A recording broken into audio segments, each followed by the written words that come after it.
Hey, Math 135, what's up? In this video, we're going to be looking at some extra examples from 8.3, where we're going to be computing variance and standard deviation. We're also going to be practicing finding expected values for these random variables as well.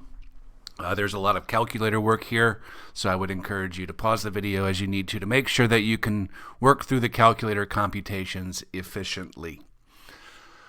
Number one, the probability distribution of a random variable x is shown in the following table. Compute the mean, variance, and standard deviation of x. So a few things. Formula that we're going to need for the mean.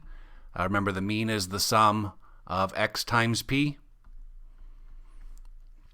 And then for the variance, remember the variance of a random variable, it's the same thing as the standard deviation squared.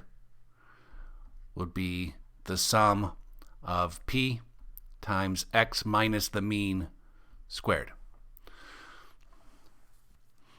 The second formula is something that you'll have on quizzes and exams, but the first one is not. And so you'll just have to either remember that as a process or know that, all right, this formula says that I'm supposed to compute the x times p's, so we can make here, I guess, a third row where we do x times p. Negative 2 times 0.2 is negative 0.4. Negative 1 times 0.1 is negative 0.1. 0 times anything is 0. 1 times 0.2 is 0.2. And 2 times 0.2 is 0.4. And then if we add them all up, add up all these values, that's the sum. The sigma here means add them all up. Add up all the x times p's. When we add them all up, we get a mean.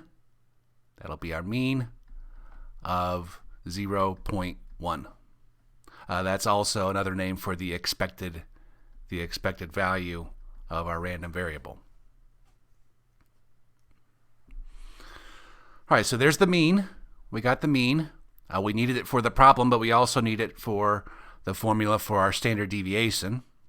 So the formula for our standard, or I guess for our variance, actually says that we need to, for each value of our random variable, take its probability times the value minus the mean squared, and then we got to add them all up. So we're going to make a fourth row here, where we do p times x minus mu squared. For the first value, our probability is 0.2. The value of our random variable is negative 2. We need to subtract our mean, the mean that we found in the previous problem, 0.1, and square it. And that should give you a value of 0.882. For the next value of our random variable, negative 1, we'll take the probability associated with that value, 0.1, times the value of our random variable, negative 1, minus the mean of 0.1, and square it. And that'll give you a value of 0.121. For the next value, we take its probability, 0.3, times the value of our random variable x, 0, minus the mean, 0.1, squared, and that works out to 0.003.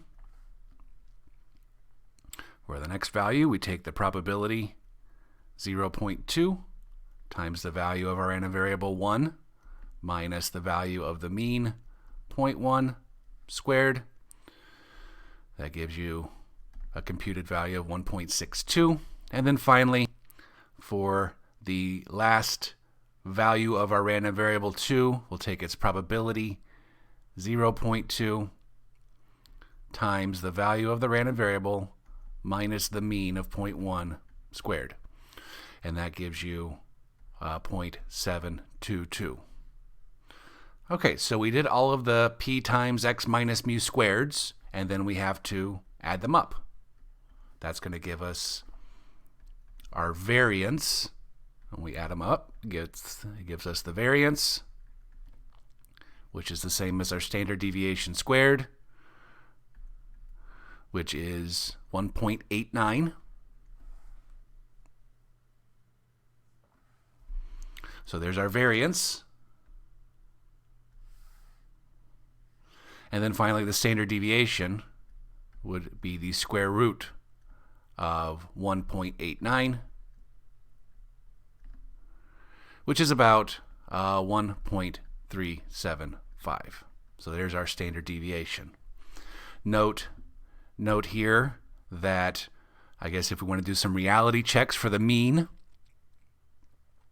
the values of our random variable are between -2 and 2. So the mean would have to be between -2 and 2. Also notice that, I guess if we look at the center value here, the median, I guess it's not really the median, it's just the center of these 5 values. There's less stuff here. There's 0.3 on the left and there's 0.4 on the right.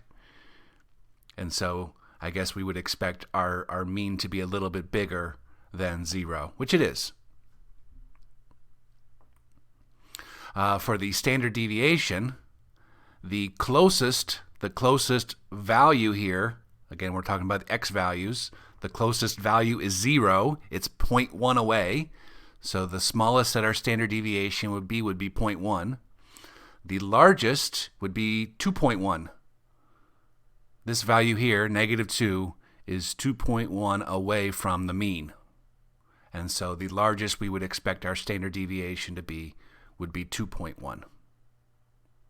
So our standard deviation falls within the right values as well. All right, moving on to number 2. A man's going to purchase a $23,000 one-year term life insurance policy for $375, assuming that the probability that he will live for another year is 0.987. Find the company's expected gain. All right, so this is just an expected value problem. That's all we have to do here. This is an expected value problem. We have I guess a random variable would be the company's profit.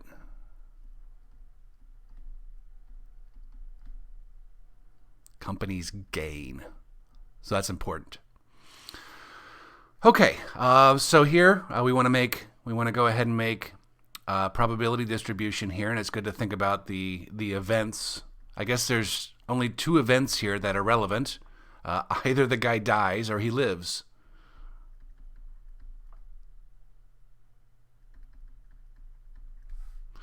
Okay, if he lives, then the company doesn't have to pay anything out. This is a life insurance policy. If he lives, the company pays nothing out, and so they gain $375. They get to keep the guy's $375.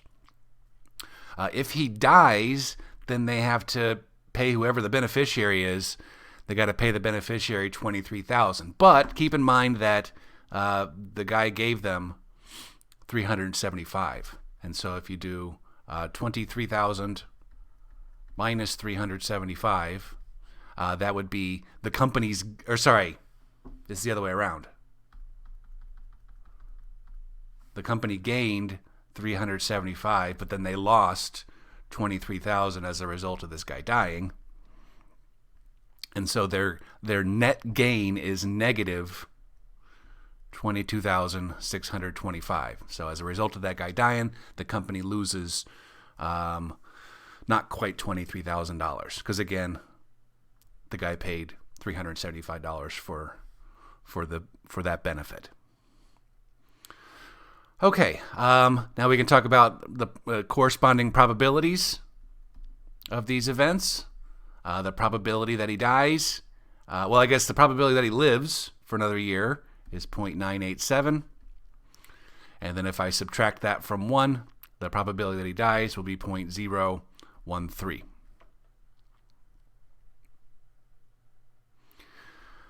Okay, now we're trying to find the expected value or mean of this random variable. And that's the sum of the x times p's. So we have to create a new column here where we compute x times p.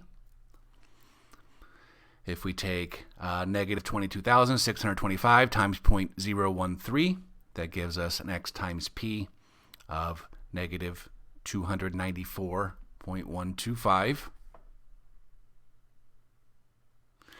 And then for the lives event, if we take the x times the p there, you get 370.125. So those are our x times p's, and then we add them up. When we add them up, that gives us our mean, or again, the expected value. And that gives you $76. All right, so the company expects to gain $76 as a result of selling this gentleman that one-year life insurance policy. This is the work that actuaries do. If you've ever heard of actuarial science, it's usually something that's taught in math programs or math departments at universities. Actuarial science majors study these kinds of problems to a lot of times work for insurance companies and other companies that are interested in these kinds of probabilities. They make lots of money. It's a good living. Okay, moving on to number 3 then. We have another probability distribution given to us. This one's in the column format. In part A, if we want to compute the probability that x is between 2 and 4 inclusive. So I guess there are 3 events there. We could say that the probability that x, that should be a capital X. Probability that capital X is between 2 and 4 will be the probability that x takes on a value of 2 plus the probability that x takes on a value of 3 plus the probability that x takes on a value of 4. That's kind of our partition. We partition that event, the event that is one of those 3 values. Since we have a discrete random variable, we can do that here. When we add those up, 0.3 plus 0.2 plus 0.1, that gives us 0.6. Not too bad. All right, for the next one, I think I might actually need just a little bit more room here for the mean and standard deviation. I'm going to give myself... All right. That's where we have to make these new columns, the mean and the standard deviation for this random variable. For the mean, I need to make a column that's x times p. So 0 times 0.1 is 0. 1 times 0.2 is 0.2. 2 times 0.3 is 0.6. 3 times 0.2 is also 0.6. 4 times 0.1 is 0.4. And 5 times 0.1 is 0.5. And when you add those all up, that gives you the mean of 2.3. And noticing that the values of our random variable are between 0 and 5, then it's not surprising that our mean should be between 0 and 5. Also, if we kind of look, if we look and try to find, like, I guess the median, I guess when you're dealing with a probability distribution, I guess the median would be like where you get to the 0.5. So 1 plus 0.2 is 0.3. 0.2 plus 0.3 is 0.6. So 2 would be our median here. Not that that's something that you guys are going to have to compute. All right, so 2 is kind of the middle value here. There's 0.3 on that side of 2. There's 0.4 on that side of 2. So it's also unsurprising that the mean is a little bit more than 2. At the end of the day, if you can just do this computation, you don't have to do the reality check, but it's just a good extra step to take to make sure that you're doing that computation right. Gives you that peace of mind. Okay, for the standard deviation and the variance, remember on quizzes and exams, you're going to be given the formula sigma squared is equal to the sum of p times x minus mu squared. And so that would be the clue that you would need to make a new column of p times x minus mu squareds. So for the first value, we have our probability 0.1 times the value of our random variable 0 minus the mean 2.3 quantity squared. Let's just go ahead and write these things down real quick, and then we'll do the calculator work in a second. For the second value, we're doing the probability in that row, 0.2, times the value of the random variable in that row, 1. It's the x, minus our mean of 2.3 squared. For the next one, we're taking the probability in that row, 0.3, times the value of the random variable in that row, 2, minus the mean squared.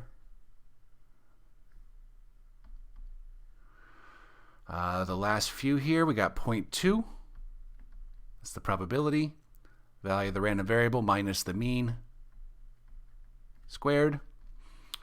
The next one, probability of 0.1 times the value of the random variable minus the mean squared.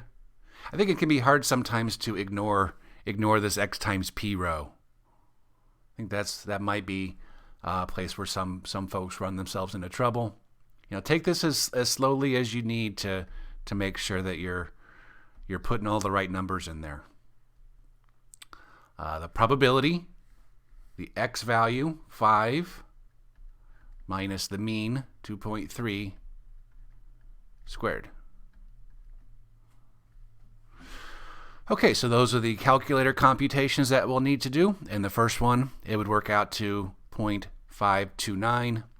The second one would work out to 0.338. We got 0.027, 0.098, 0.289, 0.729. So those are all of our p times x minus mu squareds, and then we have to add them up.